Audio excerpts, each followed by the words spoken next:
চলো বন্ধুরা, আজ তোমাদের সঙ্গে আমি শেয়ার করি একদম গরমে তৃপ্তিদায়ক একদম নিরামিষ বেগুন বাহার রেসিপি বা বেগুন পসিন্দা। বেগুনটাকে ভালোভাবে ধুয়ে 4 ভাগ করে কেটে নিয়ে একটু নুন লবণ দিয়ে মাখিয়ে ম্যারিনেট করে তেলটা হালকা গরম করে নিয়ে এভাবে একটু লাল লাল করে ভেজে তুলে নেব।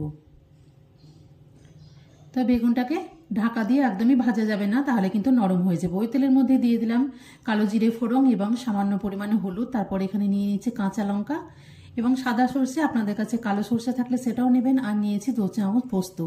ভালো করে মিক্সড করে একটা পেস্ট তৈরি করে নিয়েছি। তারপর দিয়ে দিলাম 2 চামচ নারকেল বাটা, দিয়ে দিলাম নুন এবং হলুদ, নুন, চিনি, হলুদ এবং শুকনো লঙ্কার গুঁড়ো। সমস্ত উপকরণগুলো ভালো করে মিশিয়ে নিয়ে একটু জল দিয়ে ভালো করে মশলাটাকে একটু কষিয়ে নিতে হবে। যেহেতু নিরামিষ রান্না একটু মিষ্টি মিষ্টি হবে, অবশ্যই একটু চিনি কিন্তু অ্যাড করতে হবে।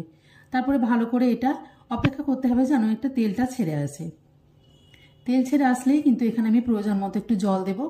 জলটা একটু ফুটে উঠলে পরে সমস্ত বেগুনগুলো মিশিয়ে দিয়ে একটু ঢাকা দিয়ে রাখলেই কিন্তু তৈরি হয়ে গেল বেগুন বাহার।